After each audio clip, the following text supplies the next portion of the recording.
Some crimes are so heartbreaking or shocking that they change laws, change society, or even earn the label crime of the century. But the stories that made headlines in decades past aren't necessarily remembered today. I'm Amber Hunt, a journalist and author, and in each episode of this show, I'll examine a case that's maybe lesser known today, but was huge when it happened. This is Crimes of the Centuries.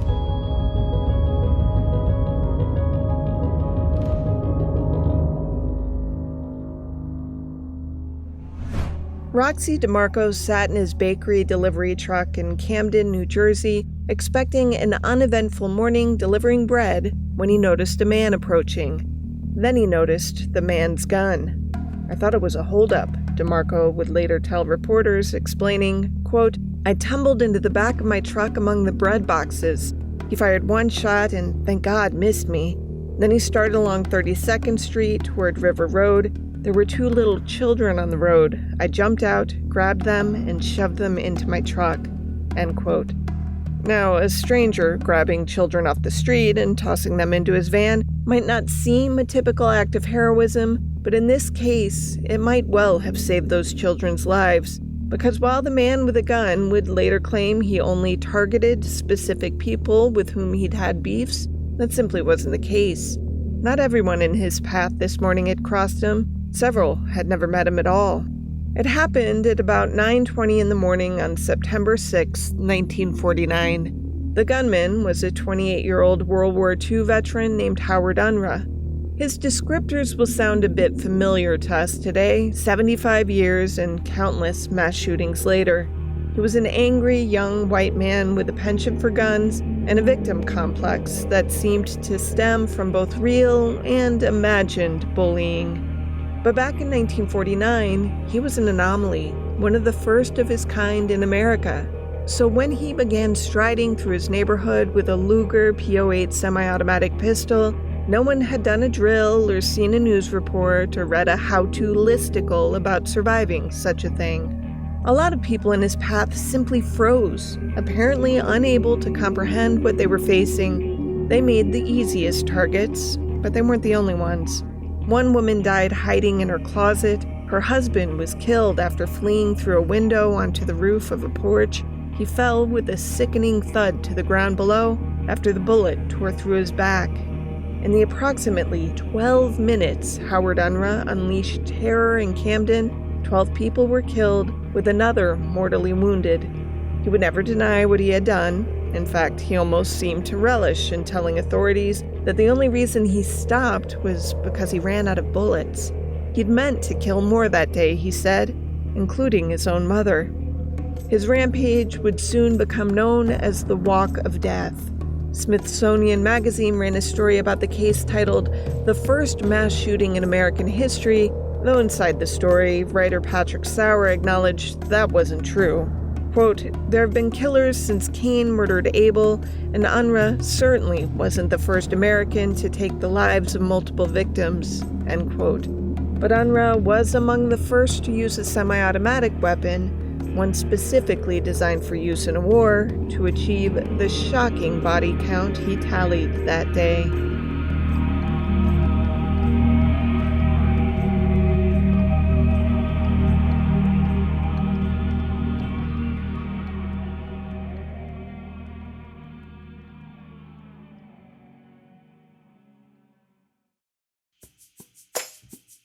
Crimes of the Centuries is sponsored by Smalls. Today is the day, folks. Literally today, my boyfriend's cat, Sister Betty Lou, puked on the floor, and I'm finally convincing Scott to try Smalls because I know it's going to be so much better for her than what she's eating now. Seriously, I was recording when the puke was discovered. Oh, what? They threw up. Oh, I mean, On carpet. oh no! Smalls is awesome because its protein-packed recipes are made with preservative-free ingredients that you'd find in your fridge, yet you get the convenience of Smalls being delivered right to your door. My old cat loved the stuff, and I think it's going to help Betty Lou, who's entered the senior cat territory, but we prefer not to remind Scott of that. He loves her so much. I want to do my part in making sure she's as healthy as possible for as long as possible. Smalls was started in 2017 by a couple of guys home cooking cat food in small batches for their friends. A few short years later, and they've served millions of meals to cats around the world. Now is the time to make the switch to Smalls. Head to smalls.com/COTC and use promo code COTC at checkout for 50% off your first order plus free shipping. That's the best offer you'll find, but you have to use my code COTC for 50% off your first order. One last time, that's promo code COTC for 50% off your first order plus free shipping.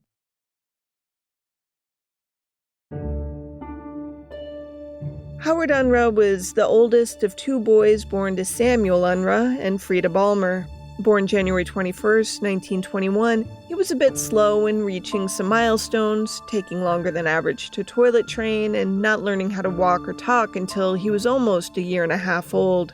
The only noteworthy upheaval in Howard's early life was his parents' tumultuous relationship. As author Harold Schechter wrote in his book Rampage, quote, "The marriage of his parents was bitterly unhappy from the start. His father, a low-wage employee of the American Dredging Company, whose work on a dredge boat kept him away from home for long stretches of time, failed to provide the necessary security or companionship for his family." End quote. This surely left a mark on Howard and his brother James, who was born in 1924. The separation that followed when Howard was 9 had to have been traumatic too, given that separations and divorces were so rare and stigmatized at the time. By all accounts, Frida did her best to take care of her two sons solo, supporting them by working on an assembly line at the Evanston Soap Company. She was pulled away often by her job, but she was also loving and patient with her boys, never resorting to physical violence the way so many parents of the age did in the name of discipline. To supplement her parenting, she directed her boys to the Bible. Howard especially listened, from a YouTube documentary by Dreadful Intrigue. He was a shy boy that enjoyed quoting scripture and had the ambition to work as a government employee. Howard's interests didn't overlap with those of most of his classmates. He seemed almost allergic to sports and wasn't big on socializing, period, and as a result, didn't seem to have many friends. Still, he took part in the usual school activities. In 1932, when he would have been 11, Howard was listed in a newspaper story as having portrayed a quote-unquote slave on a float titled Plantation Life at Mount Vernon, which was part of a Flag Day parade called the city's most colorful patriotic pageant. Side note, some of the horses drawing the floats that day broke into a stampede and injured 3 children. Howard wasn't among them. 3 years later, Howard performed alongside a few shop class classmates in a 2-act play called Reaching for the Moon. By then, he was known by most as a lanky, 6-foot-tall loner, but at least in his high school days, he wasn't viewed as a cranky sort, just quiet. One report card survives his time in high school, the grades from which were exclusively in relation to his quote-unquote personal qualities. He got C's in mental alertness, health, initiative, and personal impression, and B's in judgment, cooperation, courtesy, and dependability. His composite score was a C overall, posted on a card that also featured his senior year photo. In the picture, Howard smiles in a tie and coat, his round-framed glasses and upturned nose conveying a handsome sort of dorkiness. It seems fitting when you consider that his only extracurricular activity was as a member of the science club. His other hobbies were reading his Bible, collecting stamps, and playing with train sets. After he graduated Camden's Woodrow Wilson High School, Howard took a few menial jobs, working as a printer's helper, a stamp press operator, and a sheet metal worker. None of the gigs seemed to suit him. He enlisted in the U.S. Army in October 1942 and eventually was part of many armored artillery battles as a tank soldier across Italy, France, Austria, Belgium, and Germany. He was awarded the European Theater of Operations Medal, the Victory Medal, and the Good Conduct Medal. In 1943, the Camden Evening Courier ran a photo of Howard alongside pictures of other local men who had enlisted. At that point, he was still training in field artillery in Colorado. Soon after, he was shipped overseas. A skilled shooter, Howard had no behavioral issues during his stint, at least not the kind you might expect from a man who would later become what he became. He was remembered as a smart but quiet soldier that never drank, spent time reading his Bible, and writing letters to his mother. It's not that Howard had no peculiar habits. He did, but those were brought up later as red flags in hindsight. At the time they were spotted, most people shrugged them off. This is Paul Brody of Well, I Never. Despite his stellar service, Unruh's section chief noted that he displayed a disturbing passion for guns and marksmanship, as well as for keeping meticulous notes on the enemies that he killed on the battlefield. We're not talking notes like, I killed a man on this battlefield, but rather, as author Schechter put it, quote, like a birder keeping meticulous record of his sightings, Unruh would make careful note of the time, date, and place of each of his kills. When possible, he would even describe how the bodies looked in death, end quote. But he didn't smoke or drink or visit brothels like the other soldiers, so overall, he seemed A-OK. Howard was honorably discharged in 1945.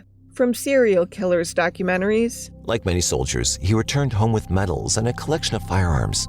He took those souvenirs to the Camden apartment he shared with his mother. His younger brother James, having married and moved away, was no longer living there too, so it was just Howard and Frida in a dank, 3-room, second-floor apartment at River Road and 32nd Street. The unit, housed in a drab gray stucco, sat above a vacant storefront in a neighborhood called Kramer Hill. The place was named for Alfred Kramer, who, according to CamdenHistory.com, bought large tracts of farmland in the late 19th century that he then subdivided and sold on an installment basis to people of quote-unquote average means. This allowed working-class folk to buy a plot of land, which was a new concept at the time and proved hugely successful for Kramer. Kramer served as the area's postmaster for 15 years before retiring in 1893. It was still a working-class area when Frida and Howard lived there, though some folks were certainly better off than others. This was the kind of community where a business owner would often have a shop on the ground floor, then live with his family in an apartment above it, sort of like the Belchers and Bob's Burgers. In this situation, though, a lot of the shopkeepers actually owned their buildings, plus they weren't cartoons, so, they were in better shape overall. Within a few square blocks of Howard's apartment was quite an array of businesses that drew customers from outside of the neighborhood, too. There was a pharmacy next to the vacant store beneath Howard's apartment, plus a grocer a few stores down, then a shoemaker and a barber, and a tailor and a saloon. It was a pleasant community of hard-working people who awoke the day after Labor Day 1949 with no inkling that by mid-morning their neighborhood would be so torn up that one detective would tell a reporter it looked like a battlefield.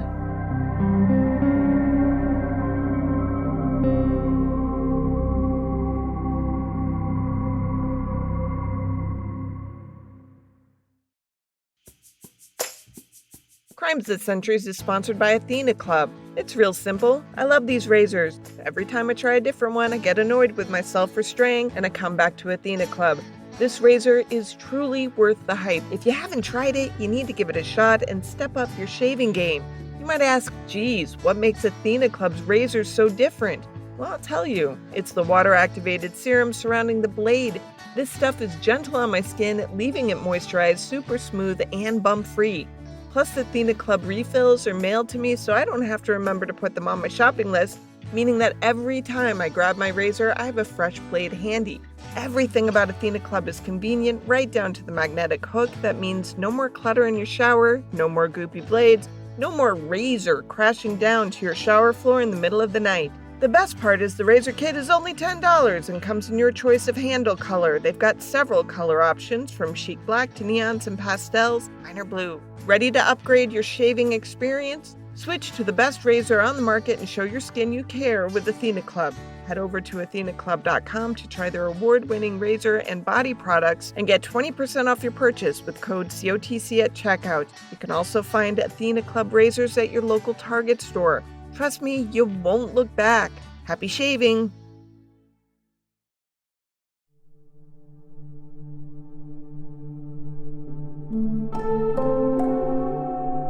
When Howard Unruh returned to Camden after the war, he seemed like a changed man.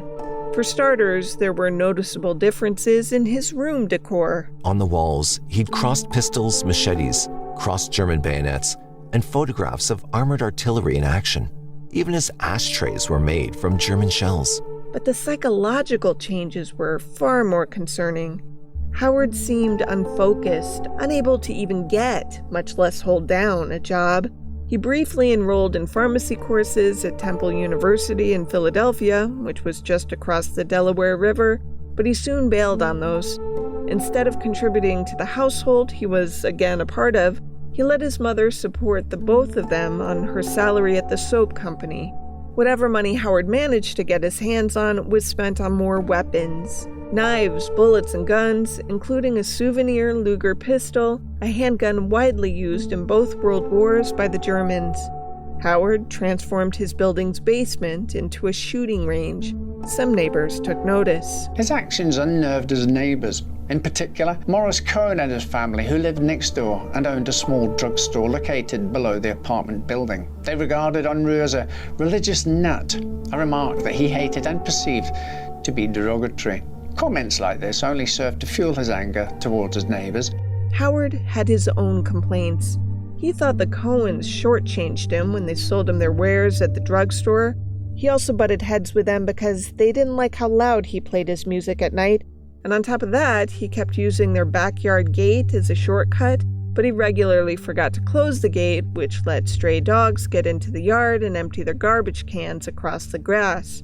But Howard's tiffs weren't limited to the druggist and his family.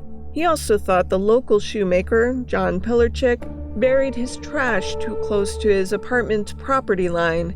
The restaurateur, Dominic Latella, made Howard shitless by calling him a gun-toting gangster. And then there was Carl Sorg, a teen who started using the vacant store beneath Howard's room as a pop-up to sell Christmas trees over the holidays. Howard was ticked that Carl tapped the Unruh's basement electricity to light the trees up. As Howard's relationship with his neighbors deteriorated, so too did his relationship with his church, albeit at a more gradual rate. Before the war, Howard went to St. Paul's Evangelical Lutheran Church regularly. After his return, he resumed for about a year, but then his visits slowed. They finally stopped altogether about 3 months before the shooting. Because Howard had been so quiet before, a lot of the people in his orbit didn't recognize his newfound rancor as a change for him necessarily, because they hadn't known him beforehand. But there were exceptions. One local woman, a motherly type, had known Howard well enough before he was shipped overseas to write him letters while he was gone. She told reporters later that when he returned, he seemed like a different guy altogether. He was quiet before, but pleasant. Now he was quiet still, but he always appeared nervous and slightly agitated, walking rigidly down the street as though he couldn't loosen up to even look around him. There was other talk circulating about Howard too. This time, it regarded his sexuality. Howard had never paid much attention to girls in school, and now that he was a 28-year-old man, women didn't seem to interest him. Rumors started that Howard was gay. Howard hated those rumors, even though they were true. He, in fact, kept a journal similar to the ones he'd filled with kills during the war, but this time the entries detailed the sexual encounters he'd had with various men, some named, some anonymous. In fact, on Labor Day night, some 12 hours before his rampage began, Howard had expected to meet someone for a date in Philadelphia at a Market Street movie house called the Family Theater. Author Harold Schechter noted that the name was a bit ironic, given that it was a well-known gay pickup spot. Howard had a particular suitor in mind that night with whom he had set a time to meet, but Howard was delayed by traffic. By the time he reached the movie house, his date had bailed. Howard sat through 3 showings of a double feature running on a loop before giving up and heading back to Camden past 3 a.m. on September 6th. He was already in a sour mood when he got home, but then he found a new gate his mother had installed in their property's fence, a gate meant to allow him to stop using the Cohen's gate in hopes of settling that dispute, had been vandalized.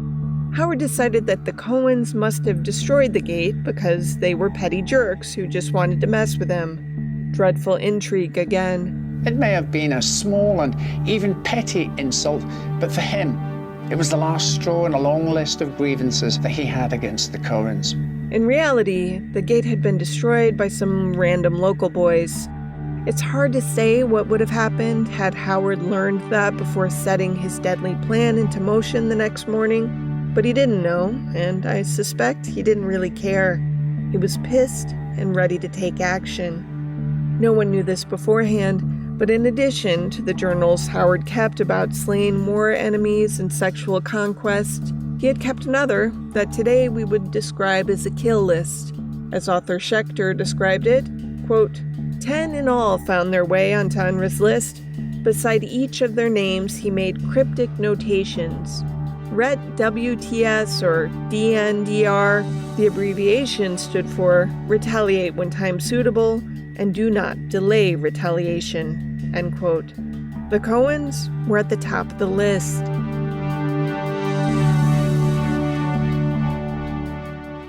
The morning after Howard's disappointing date attempt, he awoke around 8 a.m. to the sounds of his mother preparing his breakfast, fried eggs, and a cereal called Post Toasties. Frida would later say that Howard seemed distracted, but she didn't think much of it until he called her into the living room. He had gone to the basement to retrieve a heavy wrench, which he now raised over his head threateningly in Frida's direction. The frightened mother said, "What do you want to do that for, Howard?" before backing away and bursting through the door to flee. Howard Unruh would later say his intent was to kill his mother first, so she would never have to live with the shame of what he was about to do to the town they both called home. Shaking off his mother's reaction, Unruh went to his bedroom to arm himself. His showcase weapon was his 9mm Luger, for which he had an extra loaded clip, as well as more than a dozen loose cartridges in his pocket, ensuring he had enough ammo for everyone on his list. Unruh thought the world was out to get him, so he decided to enact revenge on his little corner of it. He waited until past 9 a.m. because he figured that's when the stores opened and that's when he would be most likely to find his targets. He started with the shoe shop. Inside, 27-year-old John Pilarczyk knelt by his workbench, nailing a sole onto a shoe that had been dropped off for repair. Unruh walked into the store about 9:20 a.m. and walked up to Pilarczyk, who looked up from his work. Neither said a word to each other before Unruh pointed his Luger at the cobbler's stomach and fired a shot.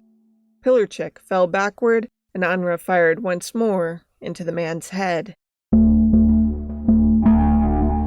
Then Unruh calmly walked next door to the barber shop, where Clark Hoover was trimming the hair of a customer seated atop a carousel-style horse. It was white, with dark reins and hooves and saddle, and its rider was a 6-year-old boy named Orris Smith, who was getting his hair clipped so he could feel spiffy for school the next day. Unruh walked into the barber shop and took aim at Hoover, saying, "I've got something for you, Clarky." Little Orris's mother, seated nearby, watched in horror as Unruh opened fire, killing both the barber and the boy. Unruh didn't seem to hear the mother's screams as he turned and headed toward his next target. That was the Cohen family. Maurice Cohen had heard the chaos starting to unfold outside and rushed toward the entry of his drugstore, crying, "What's going on here?" He spotted Unruh, headed his way with a pistol, and dashed back inside. He must have crossed paths with 45-year-old James Hutton, a customer and insurance salesman who was just leaving the store. Unruh nonchalantly said, "Excuse me, sir," but Hutton, clearly shocked, didn't move instantaneously, and so Unruh shot him in the chest and head. Paul Brody again. Upon hearing the gunshots, the Cohens had attempted to flee to their upstairs apartment with 38-year-old Rose, putting their son, 12-year-old Charles, inside a closet before locking herself in an adjacent one. What happened next sounds straight out of a horror movie. Unruh made his way into the Cohens' apartment. He again spotted Maurice Cohen, who had managed to crawl out a window onto the roof of his drugstore's porch. Unruh aimed and shot a still-running Cohen in the back. Cohen toppled off the roof onto the pavement below, dead. The next day, some newspapers ran a photo of his bloodied, sprawled body in their pages.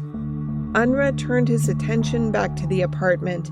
He could hear Rose whimpering from behind a closed closet door, so he fired 3 shots into the closet before wrenching the door open, grabbing Rose and shooting her in the face. Then he shot Maurice's mother, 63-year-old Minnie Cohen, who was trying to call the police for help. Even if Unruh had at this point believed he'd been targeting people who supposedly had it coming, he'd already killed a completely innocent boy and orphaned 12-year-old Charles Cohen, who was still hiding in a closet in his parents' apartment. And he was nowhere near stopping. Leaving the drugstore, Unruh began crossing the street, where a car slowed. Whether it was to avoid hitting Unruh or to make sense of Hutton's or Cohen's bodies lying on the ground, it's unclear. Regardless, Unruh had never met the driver, but walked up to the vehicle anyway, shooting through the head 24-year-old television repairman and war veteran Alvin Day. Then Unruh headed toward another shop. Before he reached it, though, he noticed rustling in some upstairs windows. A face appeared and Unruh fired a few shots. One hit 2-year-old Tommy Hamilton, who dropped dead at his pregnant mother's feet. She had tried to get all 3 of her children away from the window, but Tommy had been too curious about the noise. He would be the youngest victim that day. Unruh then made his way to the tailor shop where he hoped to find Thomas Zagrino. Instead, he found Tom's wife, 28-year-old Helga Zagrino, who got down on her knees to beg for her life. Helga was a school teacher. She and Tom were newlyweds, having been married just 1 month. Unruh fatally shot her twice as she pleaded with him to spare her. Grocer Earl Horner had not been on Unruh's hit list, but for whatever reason, Unruh headed to his shop next. Luckily for Horner and his customers, he'd had presence of mind enough to lock the door by then. Unruh fired a few shots through the door, but didn't hurt anyone. Next, there was a car. Just a random car at a red light passing through town. Its driver, 37-year-old Helen Wilson, had stopped at River Road and 32nd Street en route to take her 68-year-old mother, Emma Matlack, to a doctor's appointment. Between the two women sat Wilson's 10-year-old son, John. As with the other shootings, Unruh didn't fire from a distance. He walked straight up to the car and fired 3 times through the windshield. Helen and her mother were killed instantly, but John, struck in the neck, would linger for nearly a full day before dying in a hospital, his grief-stricken father at his bedside. Next, Unruh took a different tack, entering a stranger's home for the first time. Inside, its owner, a woman in her 30s named Madeline Harry, sat with her 2 teenage sons in the kitchen. Unruh shot at Harry 3 times, prompting her 16-year-old, Armand, to leap from his chair and attempt to tackle the war veteran. Unruh was easily able to stop him by hitting him with his Luger, then fired twice into his arms. Armand was alive, staring down his assailant as Unruh pointed the gun at the teen's chest. He pulled the trigger, but the gun was empty. He had finally run out of bullets. Unruh left the Harry's home and walked down the street again. At that point, he felt a stinging in his lower back and realized he'd been shot. He didn't know by whom, but it was later revealed to have been Frank Engel, the barkeep, aiming from a 2nd-story window.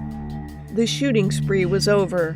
Unruh headed up to his apartment to barricade himself as police began swarming the neighborhood. What happened next shocked everyone involved.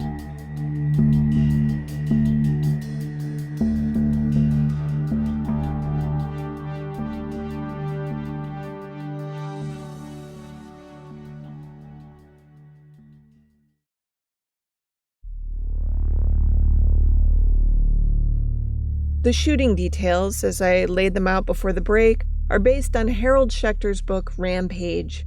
The order of the attacks can vary, though, depending on the source you trust.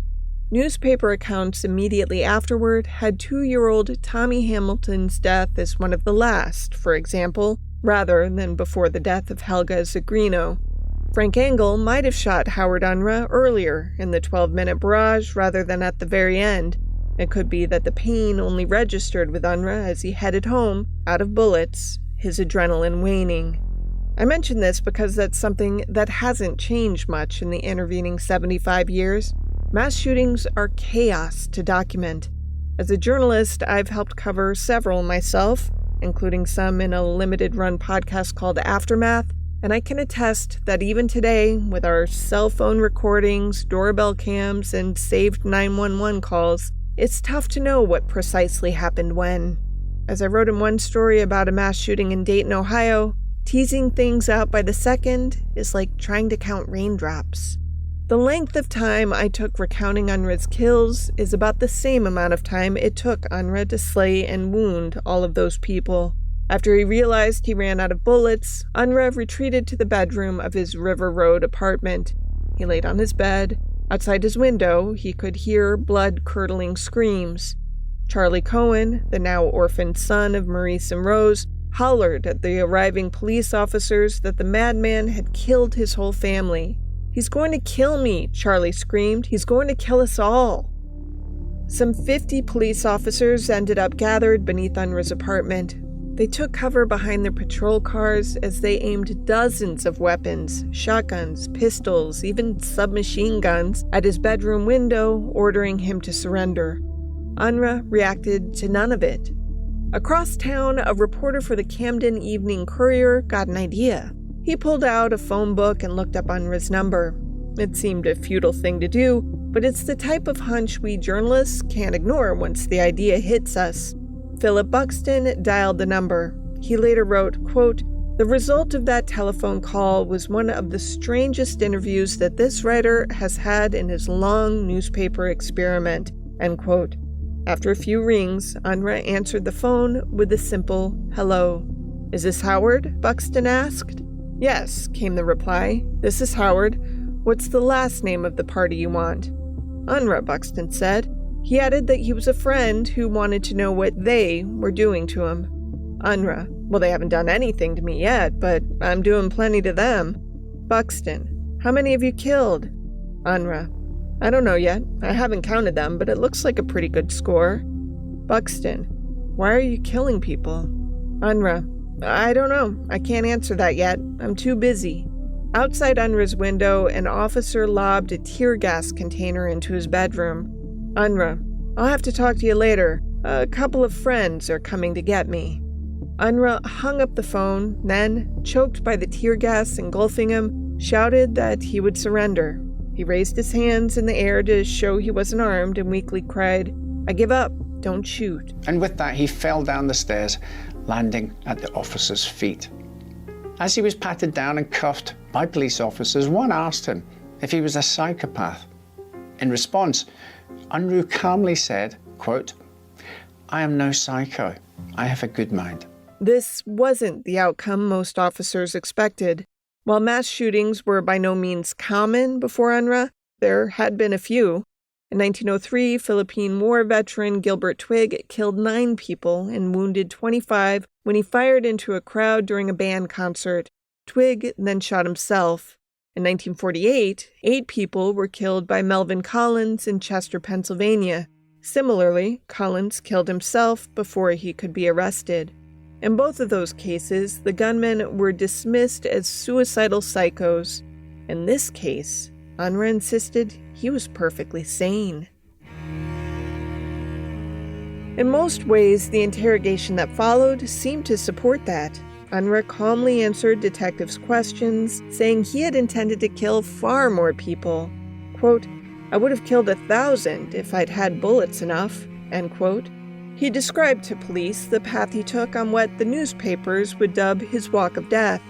He seemed to easily recount every adult victim he had slaughtered.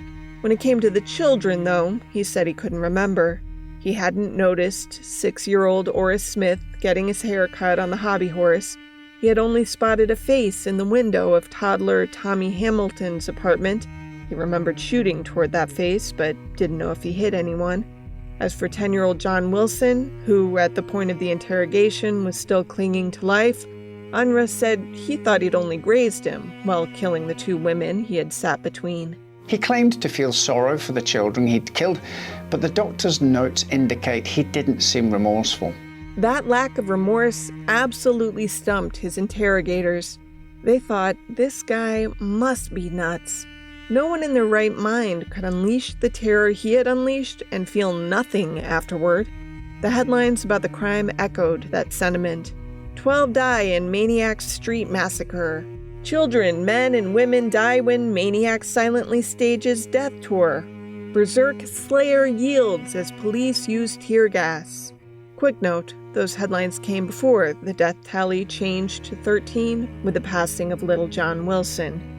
The notion that Unruh was insane was backed up by 4 of the 5 psychiatrists who would examine him. Again, their issue wasn't whether he knew right from wrong, which is, in simplified terms, the legal standard often used today, but rather that he seemed so nonchalant about what he had done.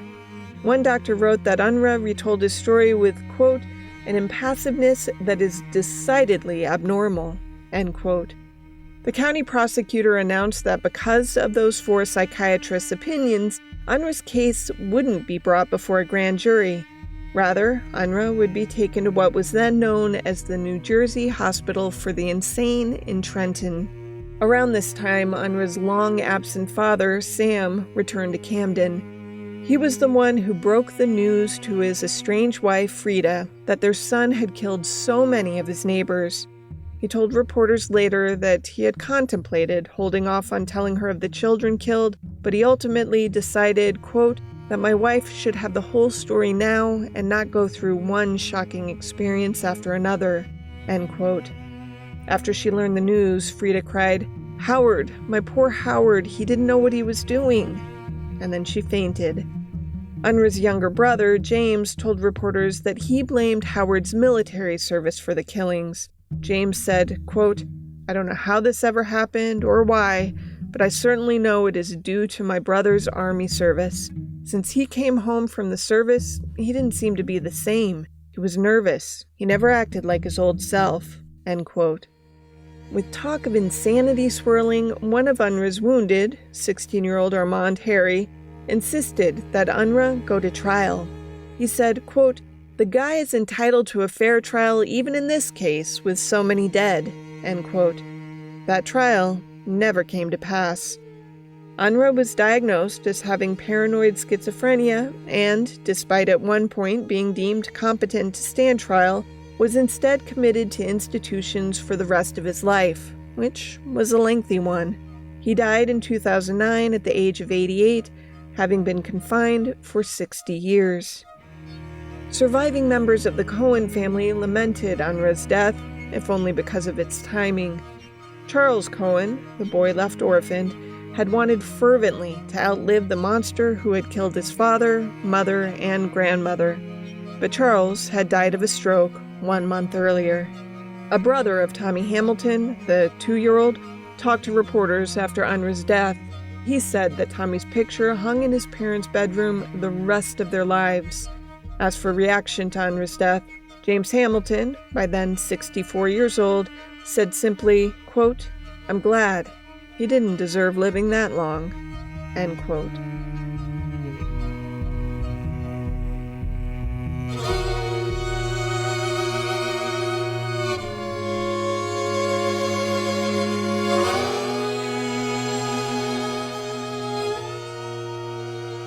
To research this story, I read Harold Schechter's book Rampage and watched a few YouTube documentaries. Some of the most detailed coverage came from contemporary newspapers, including the Pulitzer Prize-winning story written by Meyer Berger that was published in the New York Times.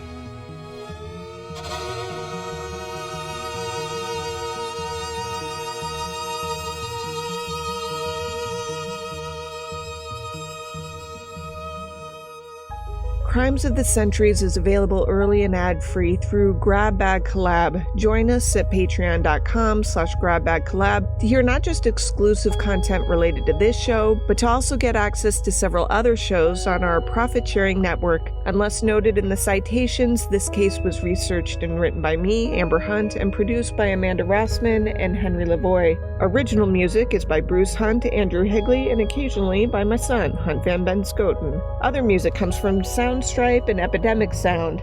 If you like the show, help us out by rating and reviewing us on Apple Podcasts. For more information or to recommend a case, go to centuriespod.com. On Instagram, we're at centuriespod, and check out our Crimes of the Centuries podcast Facebook page.